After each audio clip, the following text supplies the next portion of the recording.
네, 안녕하세요. 정우원 인사이트 시간입니다. 조명을 좀 틀어봤고요. 그 다음에 오늘 컨셉은 블랙입니다. 네, 모자도 블랙이고 옷도 블랙이고 바지도 블랙이고요. 저희가 화이트 톤에서 촬영을 하다가 오랜만에 다시 한 번 더 어두운 조명 속으로 들어와 봤고, 오늘 경기 이 리뷰에 앞서서 한 팀은 이날 경기를 통해서 한 팀은 약간의 어둠 속으로 좀 들어가게 됐고요. 한 팀은 굉장히 밝은 곳으로 올라가게 됐습니다. 사실 뭐 아직 결정된 건 아닙니다만은 뉴캐슬과 첼시의 리그 맞대결이 있었고요. 사실상 챔피언스리그 티켓을 두고 두 팀 간에 정말 치열한 한판 승부가 예정이 되어 있었고, 사실상 챔피언스리그 티켓 결승전이라고 할 수 있을 만큼 굉장히 중요했던 매치가 지난 주말에 펼쳐졌습니다. 저도 굉장히 재밌게 봤었는데요. 제가 오늘 이야기하고자 하는 것은 뉴캐슬 위주로서 이야기를 좀 하면서 첼시가 뉴캐슬의 반응에 대응을 어떤 식으로 했는지 뭐 그러한 부분들을 좀 체크를 해보려고 하고, 제가 뽑았던 주요 포인트 순서대로 한번 이야기를 풀어 나가도록 하겠습니다.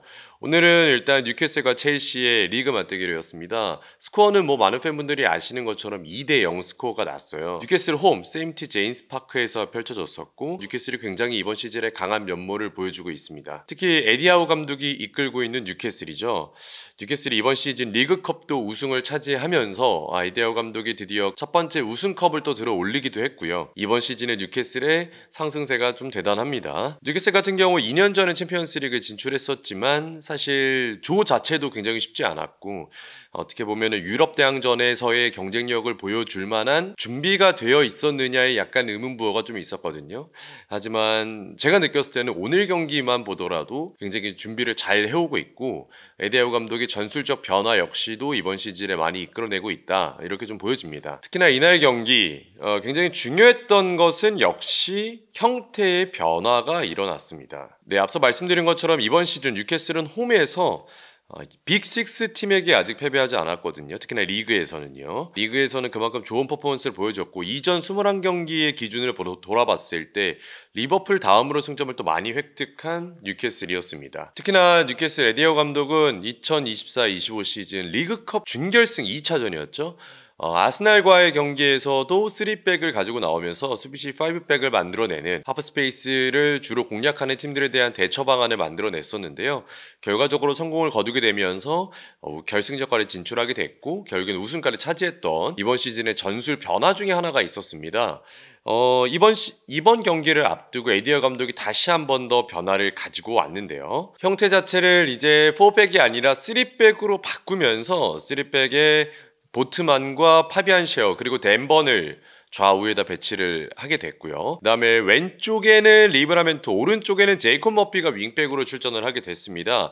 아무래도 이제 4-3-3 플랜을 뉴캐슬이 주로 쓰지만 4-3-3에 3명의 미드필더 조엘링톤, 기마랑이스 그리고 토날리가 굉장한 시너지를 내는 것이 뉴캐슬의 굉장히 위협적인 그리고 아주 파워풀한 압박에서 이루어지는 위협도가 있거든요. 하지만 이제 이 엔진 중에 한 명인 조엘링톤이 부상을 당하게 되면서 사실 3명의 미드필더가 완전하게 구성하기 좀 어려운 플랜이 됐고요. 이러한 부분을 좀 고려해 봤을 때 첼시의 어떤 플랜도 같이 고려해 봤을 때 에디 하우 감독이 변화의 묘수를 하나 꺼내게 됩니다. 그게 바로 이제 5백이 되게 되는 건데요. 수비시의 5백을 구축하게 되면서 5-2-3의 형태를 만들어내게 됩니다. 사실은 4-3 형태라고 말씀드리고 있긴 하지만 사실상 조금 더 수비 시에는 5-2-3의 형태에 가깝게 되는데, 에디 하우 감독이 왜 5-2-3을 플랜을 꺼냈는지가 첫 번째 키워드입니다. 에디 하우는 왜 5-2-3을 꺼내 들었을까? 수비 시에는 오히려 5-2-3보다 더 낮게 내리면서 5-4-1 형태까지 만들어주는 형태를 보여줬는데, 후방에 5명을 배치하면서 5-2-3에 대한 형태를 수비적으로 갖추게 되면 그것을 반대로 뒤집게 되면 어떻게 되냐? 바로 첼시의 플랜이 나오게 됩니다. 첼시 같은 경우 이날 그리고 직전에 리버풀전에서도 그랬지만 카이세도의 오른쪽 풀백 기용을 통한 인버티드 형태를 많이 만들어냈거든요. 사실 그 부분에서 굉장히 좋은 퍼포먼스를 냈습니다. 카이세도가 인버티드로 안쪽으로 들어오면서 라비아와 카이세도의 중원 허리나이 만들어지고, 후방에는 3명의 센터백, 왼쪽에 쿠쿠레야, 그 다음에 오른쪽이 찰로바, 그리고 중간에 리바이 코릴, 뭐 이런 식으로 만들어지는 3명의 센터백이 만들어지고, 그 윗선으로 이제 엔소와 파머가 공격형 미드필더로서 뭐 일명 저희가 흔히 말씀드리는 메잘라 혹은 뭐 하프 스페이스를 공략할 수 있는 포인트에 위치를 하게 되고, 오른쪽과 왼쪽에는 이제 마두에케와 네투가 위치를 하게 되고, 최전방에는 잭슨이 위치를 하게 되는, 공격 시에는 3-2-5의 형태 혹은 3-2-4-1의 형태가 만들어지는 첼시의 공격 형태가 이번 시즌에 첼시가 중요한 경기 혹은 강팀들을 상대로 했을 때 주로 보여줬던 플랜딘이었거든요. 그리고 또 본인들이 가장 잘할 수 있는 것들이기도 하고요. 근데 반대로 봤을 때 에디하우 감독은 본인들이 잘할 수 있는 4-3-3 플랜에서 조엘링턴이 없다 보니까 오히려 첼시를 조금 더 공략할 수 있는 포인트를 가져오려고 했습니다. 그러다 보니까 후방에 첼시의 전방 숫자만큼 후방에 5명을 배치가 되고, 그 다음에 허리라인은 2명씩 배치가 되면서 첼시의 3명의 센터백에 대한 3명의 맨투맨 마크 형태를 공격 자원들의 부착을 하게 됩니다. 그러면서 지금 보고 있는 이 그림이 뉴캐슬의 공격 형태의 그림인데요. 후방에는 파비안 셰어, 보트만, 댄번이 위치를 하고, 중원에는 기마랑이스와 토날리가 위치를 하고 있죠. 그리고 오른쪽에는 머피, 왼쪽에는 리브라멘토가 위치를 하다 보니까 특히나 두 윙백 모두 공격성이 굉장히 뛰어나고 속도, 전진성이 좋은 선수들이에요. 특히나 머피 같은 경우에는 이번 시즌 어시스트 능력이 대단하고 공격 자원으로 나왔을 때 오른쪽 윙어로서의 역할도 대단했거든요. 하지만 이 선수가 수비력도 어느 정도 있는 선수이기 때문에 확실히 오른쪽 윙백으로서도 효과를 볼 수 있습니다. 그러다 보니까 머피가 조금 더 전진하게 되면 지금 화살표대로 만스가 조금 더 가운데 쪽으로 내려오면서 기마랑이스와 토날리가 공격 지역에서의 중원 지배력을 조금 더 만스가 차지할 수 있도록 만들어줍니다. 어떻게 보면 허리라인을 좀 도와줄 수 있는 동선의 위치 변화죠. 그러면 머피가 조금 더 전진하면서 사이드 폭을 벌려줄 수 있고, 그리고 고든 같은 경우에는 계속해서 카이세도하고의 매칭을 가져가게 됩니다. 어쨌든 첼시 같은 경우에도 수비 시에는 4-2-3-1 혹은 뭐 4-4-2 형태로 내려앉는 수비가 구축이 되는데, 이렇게 됐을 때 카이세도가 오른쪽 풀백으로서의 역할을 제한할 수 있도록 하는 게 이제 고든의 역할이거든요. 그러다 보니까 카이세도 선수가 중원에서의 지배력을 가져가기 전에, 특히나 수비 시에 중원에서의 지배력을 가져가는 것을 제한하기 위해서 고든 선수는 계속해서 카이세도 선수의 뒷공간 쪽으로 경기 초반부터 공략을 하게 됩니다. 그렇게 되면 수비 시에 카이세도는 여전히 사이드에 머무를 수밖에 없게 되고, 결국에는 엔소와 라비아 자체의 위치가 낮아지게 되면서 파머 역시도 중원에 조금씩 내려줄 수밖에 없는, 첼시 선수들의 대형 자체가 밑으로 많이 무르게 할 수밖에 없는 그러한 요소를 카이세도의 뒷공간을 조금 더 공략해주면서 출발점의 카이세도를 최대한 밑으로 내리게 하는 방식의 공격 형태, 그게 이제 왼쪽 공격에서 나오게 된 포인트가 있었습니다. 그러다 보니까 역시 첼시의 맞춤으로 형태를 가져가게 되고, 이 부분은 전방 압박 형태에서도 나오게 되는데요. 지금처럼 이제 산체스 키퍼의 발끝에서 볼이 시작이 될 수밖에 없게 이삭이 중앙에 있는 스위퍼와 그 다음에 골키퍼를 같이 압박하는 동선을 가져가는데, 사실 이 부분은 이삭 선수가 이번 시즌뿐만 아니라 뉴캐슬의 에디하우 감독 체제에서 굉장히 잘하고 있는 압박 형태거든요. 센터백부터 출발해서 U자 형식으로 좀 돌아 들어가면서 골키퍼에게 강제로 볼을 처리할 수밖에 없는 환경을 만들어지고 있습니다. 이렇게 될 때 중원의 허리라인 기마랑이스와 토날리는 높은 위치로 전진을 하면서 중원의 라비아와 카이세도를 맨마킹해주고 있어요. 지금 첼시가 3일 빌드업을 하는 형태거든요. 왼쪽에는 쿠쿠레아, 중원에는 리바이코리, 그리고 오른쪽에는 찰로바가 지금 위치를 하고 있는데, 찰로바는 고든이 맨투맨 마크를 해주고 있고, 그 다음에 왼쪽에 쿠쿠레아는 하비반스가 맨투맨 마크를 해주고 있습니다. 중원의 기마랑이스는 지금 라비아를 막아주고 있고, 토날리가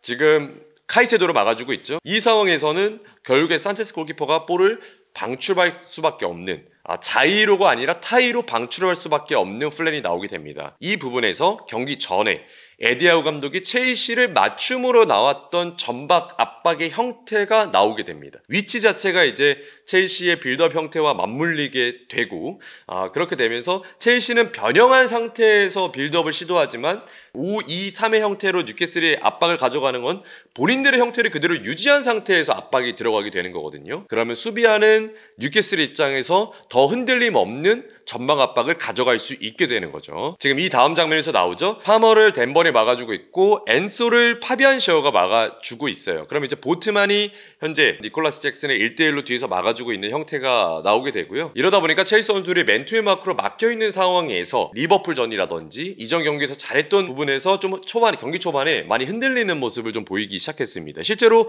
선취골 역시도 토날리가 라비아에 대한 압박을 가져가면서 볼이 탈취가 됐고, 거기서 오른쪽에 머피가 와일드하게 벌렸던 상황에서 만들어진 크로스가 또 득점으로 연결이 됐거든요. 확실히 이런 부분에 있어서 에데아유 감독이 경기 초반에 기세를 가져오기 위한 경기 전 플랜, 이걸 굉장히 준비를 잘했고, 본인들의 환경 속에서 잘할 수 있는 선수들의 위치를 가져가면서 머피의 어시스트 그리고 토날리의 득점까지 전방 압박에 더불어서요, 그렇게 득점이 만들어지면서 경기 초반에 뉴캐슬이 굉장히 유리한 흐름으로 가져가는 상황으로 펼쳐졌습니다. 자, 이렇게 되니까 첼시 입장에서 전반 15분이 넘어가는 시점에서는 어떤 플랜을 가져오겠냐면, 결국에는 다이렉트하게 니콜라스 잭슨 쪽으로 볼을 떨어뜨려 놓은 이후에 니콜라스 잭슨이 한두 번의 원터치를 통해서 엔소와 파머가 그 리바운드를 받아내면서 공격을 전개하는 것을 시도하려고 했습니다. 실제로 지난 토트넘전에 첼시가 이러한 플랜으로 상대에 대한 전방 압박을 좀 풀었던 경험이 있거든요. 그러다 보니까 역시 마레스카 감독이 본인이 했던 플랜 중에 하나를 꺼내 든 거죠. 다이렉트하게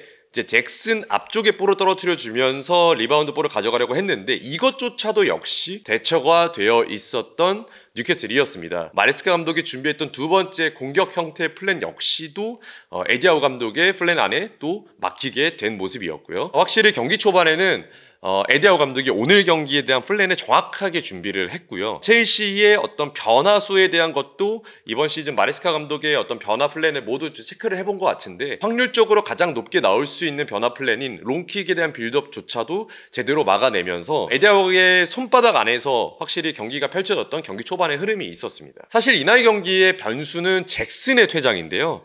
잭슨이 이제 팔꿈치를 쓰는 퇴장이 나오게 되면서 사실은 숫자적으로 한 명 불리한 상황이 이제 첼시에게 펼쳐지게 됩니다. 이번 경기 굉장히 중요했었고, 잭슨 선수 아무래도 계속해서 센터백들과 경합하는 장면에서 볼을 소유권을 잃게 되는 장면이 계속 나오다 보니까 본인도 욕심이 생기고 조급함이 생겼던 것 같아요. 그러다 보니까 이제 상대 선수를 시야로 확인하면서 팔꿈치가 들어가는 상황이 펼쳐졌고, 이러한 부분은 뭐 비디오 어시스턴트 레프리가 있기 때문에 VR이 뭐 체크를 바로 해서 결국에는 퇴장이라는 변수로 만들어지게 됩니다. 이러면서 이제 첼시가 전반전에는 무기력한 모습으로 끝낼 수밖에 없었고요. 하지만 첼시도 변화를 조금 가져갑니다. 이 부분도 이제 마레스카 감독이 좀 변화를 시도했던 부분인데, 그 부분을 좀 살펴보도록 하겠습니다. 자, 첼시는 잭슨이 퇴장당한 이후에도 기존의 형태를 어느 정도 유지를 조금 했습니다. 그러면서 변화를 가져갔던 건 이 사진인데요. 지금 이제 중원의 파머가 약간의 제로톱 형태를 구축을 하면서 파머, 엔소 그리고 카이세도와 라비아 형태가 만들어지는 사각형 구도를 만들어주게 돼요. 근데 이 사각형 구도의 위치 자체를 조금 더 높게 형성을 합니다. 빌드업 자체도 높은 위치에서 가져갔던 첼시의 후반 초반 흐름이 있었거든요. 엔소가 오히려 좁혀서 파머가 제로톱으로 위치를 하다 보니까 센터백 3명 중에 2명은 파머와 엔소의 시야에 결국에는 묶이게 됩니다. 이렇게 됐을 때 계속 엔소를 막아주는 파비안 셰어의 위치가 중요한데, 파비안 셰어가 엔소가 프리하게 볼을 받는 횟수가 조금 늘어나기 시작하자 미드필더 지역으로 올라와서 압박을 가져가게 되거든요. 뉴캐슬은 이때만 하더라도 계속해서 5백을 구성하고 있었습니다. 미드필더 숫자가 그렇게 되면은 결국에는 기마랑이스와 토날리밖에 머무를 수밖에 없게 되고, 전방에 있는 3명은 첼시의 후방의 3명을 마크하고 있는 상황, 중원의 숫자가 늘어나고 있기 때문에 좁은 지역으로 형성이 되어 있는 첼시의 미드필더 선수들의 이 4명, 미드필드 플레이어 4명을 막기 위해서 파비안 셰어 혹은 보트만이 전진하는 상황이 펼쳐지게 되거든요. 근데 이렇게 되면은 5백을 했을 때 하프 스페이스 공략을 막아내려고 했던 에디아우 감독의 플랜이 약간 꼬이게 됩니다. 결국에는 4백으로 다시 변화할 수밖에 없게 되고, 센터백이 미드필더 진으로 빠져나오게 되면은 숫자적으로 기술이 좋은 첼시 선수는 센터백을 끌어나온 이후에 그 뒷공간을 다시 한 번 더 공략할 수 있고, 하프 스페이스에 대한 공략 포인트가 다시 생길 수 있거든요. 그러면서 머피 선수의 전진 자체를 막아주는 효과까지 같이 펼쳐지게 됩니다. 지금 쿠쿠레야가 높은 위치로 올라가고 있죠. 지금 후방 빌드업 할 때 리스 제임스가 일단은 마두에케 대신에 출전을 했는데, 오른쪽 스토퍼로서의 역할, 쿠쿠레야가 왼쪽 풀백으로서 와일드하게 벌려가면서 머피 선수의 전진 효과를 무르게 할 수 있는 높은 위치 배치를 해버려요. 그러면은 역습 시에 머피 선수의 효과를 발생할 수 없게 하는 뉴캐슬의 공격적인 걸 막아줄 수 있는 위치 선정이고요. 이렇게 되니까 결국에는 파비안 셰어가 뛰어들게 되고, 미드필더 싸움에 거기서 수적인 우위를 위기를 가져가면서 오히려 전반전에 잭슨이 있었을 때보다 더 유기적으로 플랜을 좀 풀어나갔던 마레스카 감독이었고요. 후반 15분 내에서는 점유율이 70% 이상까지 올라가게 되면서 수적 열세인 상황에서도 불구하고 머피의 전진을 막아주고 파비안 셰어를 미드필더로 끌어당기는 마레스카 감독의 플랜이 제대로 작용을 했던 후반 75분까지의 흐름이 있었습니다. 네, 그러면서 에디아우 감독이 후반 65분 중에 변화를 가져가는데 크래프트 선수를 오른쪽 풀백으로 기용을 하면서 그리고 루이스 마일리 선수를 출전을 시키면서 4-3-3 플랜으로 다시 한번 변화를 시킵니다. 기존의 5-2-3의 형태로 구축이 됐다가 지금은 4-3-3 형태로, 앞서 말씀드린 것처럼 그 이유는 계속해서 파비안 셰어가 미드필더 싸움에 끌어나아가다 보니까 그 공간에 대한 여백이 비게 되고 거기를 첼시 선수들이 왼쪽 공격에서 본인들의 왼쪽 공격에서 풀어나가는 장면이 있었거든요. 그러다 보니까 미드필더 싸움을 조금 더 높여줄 수 있고 기존 방식의 뉴캐슬 선수가 잘할 수 있었던 4-3-3 플랜을 구축을 하게 돼요.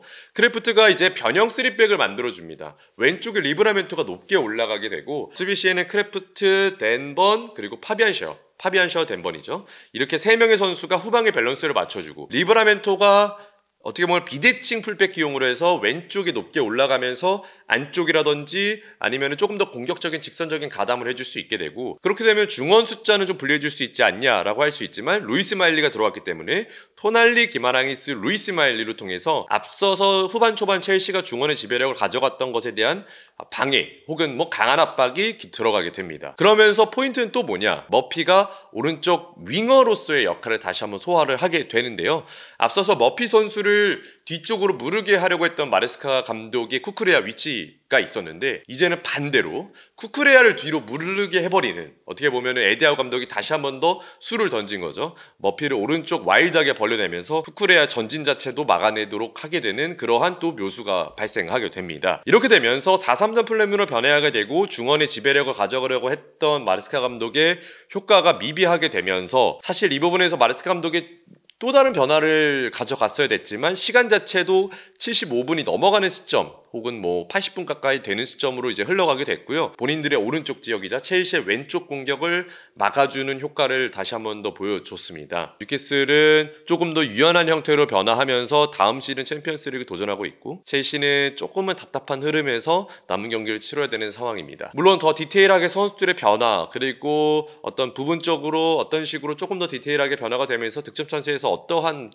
좋은 부분이 있었는지를 이야기를 좀 하고 싶긴 합니다만 시간이 좀 제한적인 게 좀 아쉽고요. 다음 정원 인사이트에서 그 다음 이제 이 챔피언스리그 팀들이 어떤 식으로 또 이 중요한 순간마다 전술 변화를 가져가면서 좋은 퍼포먼스를 내는지 아니면 조금 아쉬운 부분이 있는지 계속해서 좀 살펴보는 시간을 갖도록 하겠습니다.